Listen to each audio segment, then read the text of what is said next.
अस्सलामु अलैकुम वरहमतुल्लाहि वबरकातुहू। अल्हम्दुलिल्लाह वलिय्यिही वस्सलातु अला नबी सल्लल्लाहु तआला अलैहि वसल्लम। मोहतरम सामईन किराम, आप हज़रात के सामने जिस मसले को लेकर हाजिर हुआ हूँ, उस मसले में हमारे मुआशरे में, हमारी मस्जिदों में कोताही बढ़ती जाती है, मसला मालूम न होने की वजह से।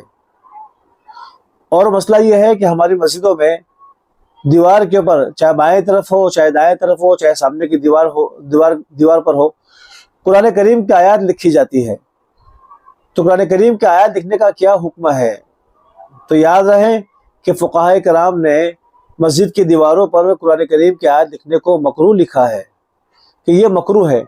और मकरूह होने की वजह यह है कि दीवार अगर गिर गई या रंग उखड़ गया तो उस सूरत में कुरान करीम की आयत की तौहीन होगी।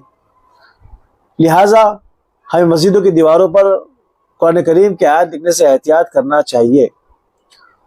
और ये भी होता है जब उसको साफ किया जाता है तो साफ करने वाला वुजू है, बावुजू है या वुजू के साथ है, हमें कुछ पता नहीं है। अगर बेवुजू होगा तो उस सूरत में ये गुनहगार होगा। इसलिए कुरान करीम की आयत को बगैर वुजू के छूना दुरुस्त नहीं है। उसको साफ कर रहा है, उसका वुजू भी नहीं है। लिहाजा इन वजूहात की वजह से कुरान करीम की आयत को लिखना ये मकरूह है। अलबत्ता अब देखा यह गया है कि मस्जिदों में कुरान करीम की आयत लिखी जाती है और इस तरह लिखी जाती है कि पढ़ने में नहीं आती है, नक्शो निगार में लिखी होती है, बहुत खूबसूरती के साथ में। और नक्शो निगार में गोल बोटे बने होते हैं और गोल बोटे के अंदाज में लिखी जाती है वो, कि पढ़ने वाला पढ़ ना पाए। गैर हाफिज तो क्या, हाफिज के लिए पढ़ना मुश्किल हो जाए वो। तो कुरान करीम की यहाँ पर तो आप इस्तेमाल जो करें खूबसूरती के लिए, तो क्या कुरान करीम की आयत खूबसूरती के लिए, दीवारों को सजाने के लिए है? एक जगह मस्जिद में जाना हुआ तो जो साहब मस्जिद दिखा रहे थे, उन्होंने कहा कि यहाँ पर जो है कि लोग जिक्र के लिए बैठते हैं सुबह के वक्त में, तो उसके सामने दीवार पर जो आयत लिखी गई है वो जितने कुरान करीम में आयत जिक्र किया है उसको यहाँ पर लिखा गया है। तो मैंने उनसे कहा कि ये जो कुरान करीम की आयत लिखी है, जिक्र वाली आयत जो लिखी है, एक गैर हाफिज तो क्या, किसी हाफिज को बुलाकर पढ़ा लीजिए आप। इसलिए कि पढ़ना बहुत दुश्वार था, इस तरह मिल मिल के लिखा हुआ था नक्शो निगार के अंदाज में कि पढ़ना आसान नहीं था।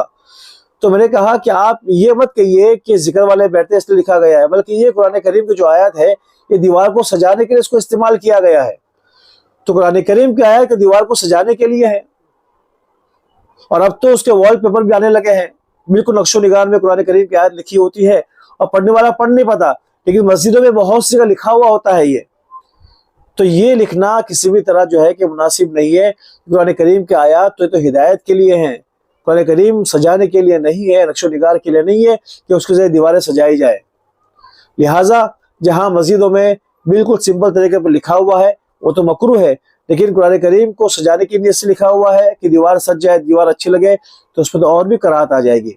लिहाजा जहाँ जहाँ इस तरह की आयत लिखी हुई है उनको चाहिए कि मसले को सुने और उस पर अमल करें। आखिर दावाना अनिल हम्दुलिल्लाहि रब्बिल आलमीन।